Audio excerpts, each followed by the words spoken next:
Greetings, dear ones. I'm Cryon of Magnetic Service. For those listening to this who are not here, this is the beginning message from the place you would call Monument Valley. It rings with the love of the earth. It's beautiful. And the group that is assembled with me here in person will get to experience it, see it, feel it. There's very little cement here. You're walking where the dirt is. The meditation that preceded this channel was words that I have given before. The sentiment echoed before about those who lived here. And they lived here hundreds and hundreds of years before anyone else got here. And I want to talk about that just briefly. There is an alliance with Gaia possible today. All of the shift that we have talked about has attributes of reawakening, relearning, things that the ancients knew. And you can't just take yourself out of the city, because that's where you exist and that's where your families are. So there has to be a way of the alliance with Gaia that works for you better now even than then. And that's what we wish to discuss. The alliance with Gaia is a consciousness. It doesn't mean you have to be in a certain place. But here is where you get the full whammy, if you want to say, of the energy of the land as it speaks to you, as it wants to talk to you, maybe even in remembrance.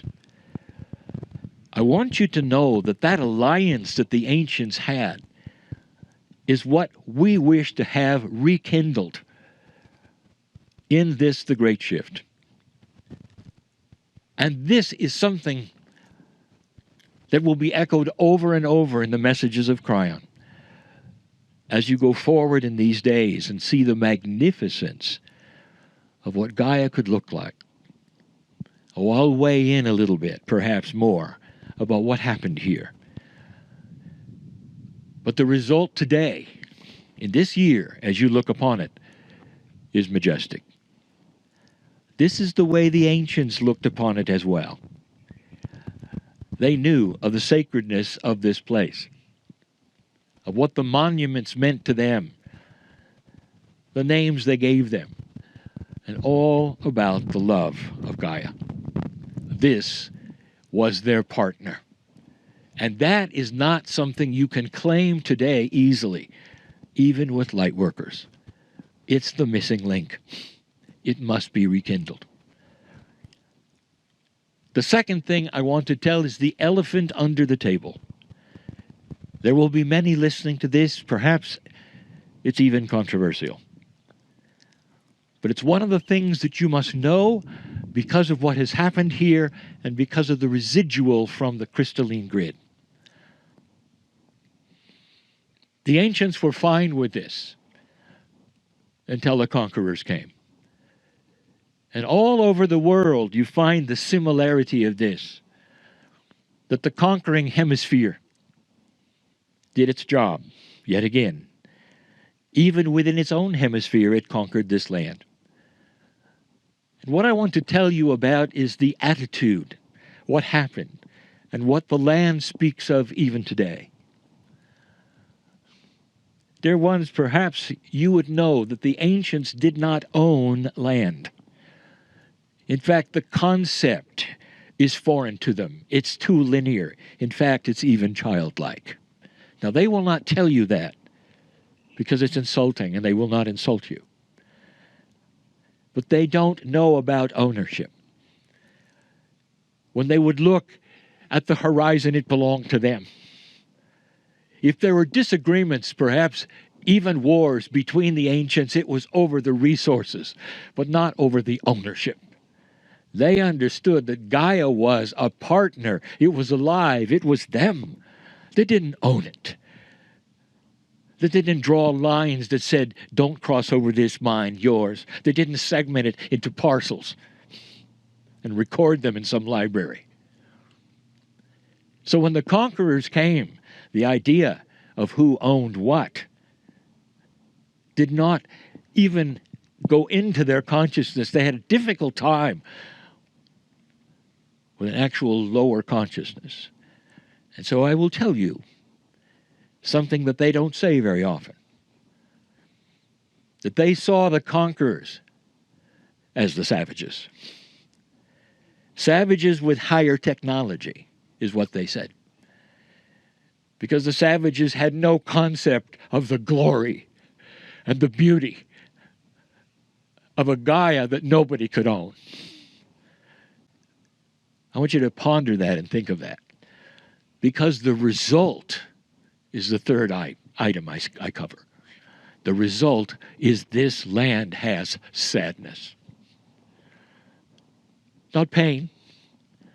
It just has sadness. The crystalline grid has sadness as you look upon this and your eyes take in all the majesty. Think of yourself as an ancient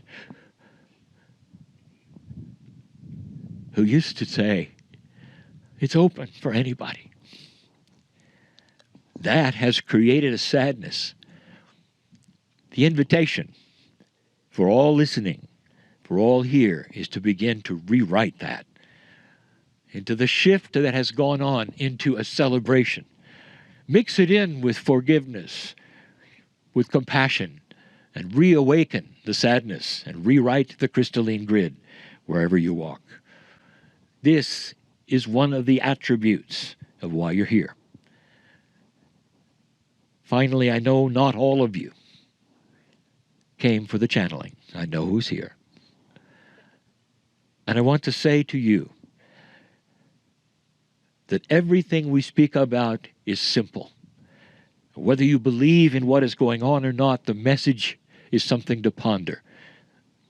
The love of God is here, knows your name, knows what has happened here, and is ready to accelerate the energy to any degree that you wish. Simple. Nothing to join, nothing to belong to.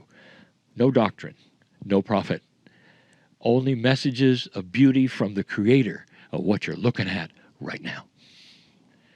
And that is the message to begin this trip. It's a good one. Let's continue. And so it is.